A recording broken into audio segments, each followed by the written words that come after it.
देखिए, एक दो चीज़ आप समझिए चीज़ों को। सबसे पहले मैं आपको एक चीज़ बताऊं जी। और ये तर्क यदि लोगों को लगे तो अब ये लड़ाई जो है आरती छोटू का नहीं है। ये समाज में एक तरफ अच्छे लोगों का पक्ष है और दूसरी तरफ बुरे लोगों का पक्ष है। जी। नमस्कार, आप देख रहे हैं द पटना फोरम और मैं हूं आपके साथ सत्यम। हमारे साथ हैं पटना हाईकोर्ट के वकील शिवनंदन भारती। जितना मैं चाहता हूं कि मुद्दा को दबाऊं, अब इस पे चर्चा ना करूं, उतना ही नए नए खबर और उसमें नए नए वकील आके उसमें अपने बयान देते हैं। पहले एक लाइन सुन लीजिए। देवी प्रतिमूर्ति जलते जलते चाशनी बनते बनते शुद्ध देसी घी बन जाती है। जी हाँ, आरती यादव के बारे में मैं बात कर रहा हूँ। और आरती और छोटू प्रकरण को लेके जिस तरीके से दिल्ली हाई कोर्ट के एक वकील का बयान आता है और कहते हैं कि वो राजनेता भी अच्छी साबित होगी और वो बेगुनाह तो उनको पहले ही साबित कर चुके हैं। वो मतलब जज न कोर्ट, फैसला ऑन द स्पॉट वाला पूरा कहानी चल रहा है। और ये बात मैं रॉ फॉर्म में इसलिए बात कर रहा हूँ कि चीज़ें अब रॉ ही लोग ज़्यादा पसंद करते हैं, उनको समझ में आती है। सबसे पहले स्वागत है सर। जी जी, बहुत से आपको तंग करने के लिए नहीं, बहुत बहुत शुक्रिया आपका। आप जितना समाज में मैसेज पहुंचाने की कोशिश कर रहे हैं चीज़ों को अच्छे तरीके से, उतना ही मतलब जो बुजुर्ग वकील हैं उस तरीके से बोल रहे हैं आरती के बारे में कि वो अच्छी राजनेता बन सकती है, देवी है, प्रतिमूर्ति है, चाशनी बनते बनते घी बन रही है। और मीडिया का तो काम ही है सर की बातों को रखना। एक दो चीज़ आप समझिए चीज़ों को। सबसे पहले मैं आपको एक चीज़ बताऊं जी, और ये तर्क यदि लोगों को लगे तो अब ये लड़ाई जो है आरती छोटू का नहीं है। ये समाज में एक तरफ अच्छे लोगों का पक्ष है और दूसरी तरफ बुरे लोगों का पक्ष है। और मैं जानता हूं कि इस पूरे प्रकरण में जिस तरीके से बातें अब चलने लगी है, समाज को गुमराह करने की कुछ लोगों ने अपनी जिम्मेदारी ले रखी है कि कैसे हम इसको माने अश्लीलता को परोस कर एक चरित्रहीन व्यक्ति को आप देवी से तुलना करके आप देवी का अपमान कर रहे हैं। आप इस तरीके से किसी व्यक्ति का, और जो आपने बताया कि जो काम एक बुजुर्ग लोगों का होता है वो काम मैं अभी कर रहा हूँ, और जो एक युवा का काम होता है वो कुछ लोग कर रहे हैं। तो बुजुर्गियत जो है उम्र से नहीं आती है। बुजुर्गियत जो है सो या तो तजुर्बे से आएगी या अध्ययन से आएगी। तो जिन लोगों ने पूरी जीवन बिता दिया लेकिन कोई आप अनुभव नहीं लिए जीवन का कि क्या सच्चाई है और क्या अच्छाई है, किस बात को परोस रहे हैं, तो मैं आपको ये कह रहा हूँ कि ये वे की बात हो रही है। अभी कौन अपराधी कौन दोषी उस पर बात नहीं हो रही है।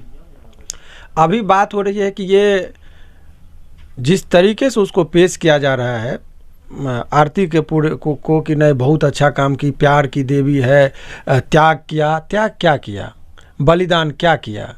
तो ये इस तरीके से भ्रम पैदा करके आप समाज में जो युवा पीढ़ी है उसको गुमराह करके गलत मार्गों के लिए आप प्रेरित कर रहे हैं। तो ये अनैतिक है। कोई भी इंसान यदि इस चीज़ को कर रहे हैं तो हाँ, ये केस के गुण दोष पर यदि बात होती तो अच्छा होता। लेकिन आप पहले हनुमान चालीसा की निर्माण हुई थी, अब आरती चालीसा कुछ लोग पढ़ने लगे हैं और निर्माण करने लगे हैं। तो इतिहास में उन लोगों को जो है सो इस चीज़ का जवाब तो देना पड़ेगा। आप चर्चा में बने रहने के लिए कुछ भी अनाप शनाप यदि कुछ लोग कर रहे हैं और ये भी नहीं जान रहे हैं कि इससे फेयर ट्रायल का जो बेसिक कंसेप्ट ऑफ लॉ है, और जो एक कोई भी अधिवक्ता हो तो बेसिक कंसेप्ट ऑफ लॉ में एक बात आप समझिए कि कुछ भी ऐसा आपको नहीं करना चाहिए जिससे इन्वेस्टिगेशन प्रिजुडिस हो। अनुसंधानकर्ता को पूरी तरह से फ्री छोड़ देना चाहिए। और लेकिन जिस तरीके से आप अनुसंधान के दौरान कभी आप उसको तेजस्वी जी के पास लेके जा रहे हैं, कभी आप उसको आईजी को फ़ोन कर रहे हैं, कभी आप एसपी को फ़ोन कर रहे हैं, तो आप ये दिखाने की कोशिश कर रहे हैं। तो मैं खुले तौर पर चुनौती देखिए, और वो कुछ लोग का जो मैंने बयान देने का तरीका और सलीका, तो ये जनता है। ऐसी बात नहीं कि जनता ने या पब्लिक नहीं समझ रही है।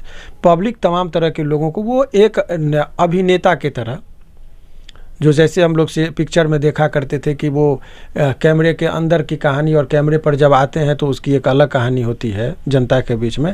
तो इसमें एक प्रवक्ता के तौर पर और एक अभिनेता के तरीके से उस चीज़ को प्रस्तुत करना, तो ये आप अपनी वकालत आप चमका सकते हैं, परंतु एक चीज़ का सदैव ध्यान रखना चाहिए कि वकालत है, आप बहुत बुजुर्ग भी बहुत लोग हैं, अब उम्र के इस दहलीज पर कम से कम आप अपने कुछ निजी स्वार्थों के लिए आप समाज में जो मैसेज देना जा रहे हैं, जो गलत दिशा में समाज जाएगा, युवा पीढ़ी गलत दिशा में जाएगा, ऐसा काम ना करे। तो देश हित में सोचना चाहिए। एक जिम्मेदार वकील नहीं, एक जिम्मेदार नागरिक होकर जब आप सोचेंगे तो किस चीज़ को मीडिया में किस तरीके से प्रस्तुत करना है। आप जितने बार आरती का नाम ले रहे हैं, आप उसके सम्मान को बढ़ा नहीं रहे हैं। वैसे आपको बता दूं, कोई भी पीड़िता, अभी माननीय सुप्रीम कोर्ट ने कहा है, किसी के साथ रेप हो, किसी के साथ दुष्कर्म हो या कोई भी इस तरह की हो, तो बच्ची का नाम तक नहीं लिया जाता है। हाँ, लेकिन आप जिस तरीके से घोषणा कर रहे हैं वो इनके हित में काम नहीं कर रहे हैं। मैं दावे के साथ कह रहा हूं कि अभी आरती का कोई इस तरह का कोई प्लान नहीं है, उसका कोई बयान नहीं है कि वो राजनीति में जा रही है। लेकिन वो इस तरीके से एक पार्टी का विशेष का नाम लेकर के माइंडसेट भी तय करने की कोशिश, माइंडसेट नहीं, ये चर्चा में बने रहने के लिए बिना तर्क की बात हो रही है कि पप्पू यादव जी ने उनको इन्वाइट किया। मैं भी जानता हूँ व्यक्तिगत तौर पर पप्पू जी का, मैंने केस भी देखा है। मैं जानता हूं कि वो हल्की में कोई बात नहीं करते, लेकिन उनके नाम का इस्तेमाल करके कि उन्होंने आरती को टिकट देने का ये काम के लिए अप्रोच किया। तो मुझे, मेरा जो, हालांकि इंटरनल नहीं कह सकता, लेकिन मैं जितना तक जानता हूं, इतने जल्दबाजी में कोई किसी को इतना जल्दी कोई ऑफर नहीं देता, ऑफर नहीं देता। खास करके पप्पू यादव जी बहुत बड़े नाम हैं बिहार में, उनका अपना एक वजूद है। क्या उनकी पार्टी इतने तरीके से किसी को खुशामद करने लगे कि आइए चुनाव लड़िए, मुझे नहीं यकीन हो रहा है। बाकी ये तो ये उनके नाम का कभी कि बहुत आरती जो है सो एक मूर्ति है, एक त्याग की प्रतिमूर्ति है, इत्यादि भारी भरकम शब्दों का जो इस्तेमाल किया जाना, प्यार की चाशनी बनाते बनाते घी बन गई। क्या घी मतलब, ये आप देखिए, ये जब कोई भी प्रतिक्रिया आप देते हैं तो आप समाज के उन वर्गों के बारे में भी सोचिए कि जो समाज पर इसका क्या कुप्रभाव पड़ता है। माइक देखे मीडिया में उतावलेपन में यदि आदमी अपनी भावना को कंट्रोल नहीं कर पा रहे हैं, तो मुझे नहीं लग रहा है कि ये सही बात है। रही बात जहाँ तक एक्साइटिंग वे में, आप अभी मामला जो है, मैं दावे के साथ कह रहा हूँ कि आरती का जो इसमें है, ये लड़ाई जो है, देखिए कि थोड़ा टेक्निकल टर्म समझिए। जब कोई क्रिमिनल केस होता है तो इन्फॉर्मेंट होता है जो इन्फॉर्मेशन देता है। तो वकालतनामा भी यदि इस केस में दिया जाएगा तो कहा जाएगा कि आई हैव रिसीव द वकालतनामा, ठीक है, on behalf of the informant. तो वकालतनामा इन्फॉर्मेंट की तरफ से जाएगा और इन्फॉर्मेंट इसमें जो है उमेश यादव है। आरती, इसीलिए ये कह देना कि कोई आरती का वकील है, वो हो ही नहीं सकता। ये तो एकदम मतलब बेबुनियाद बात है अपनी चर्चा में करने के लिए कि मैं उनका वकील हूँ।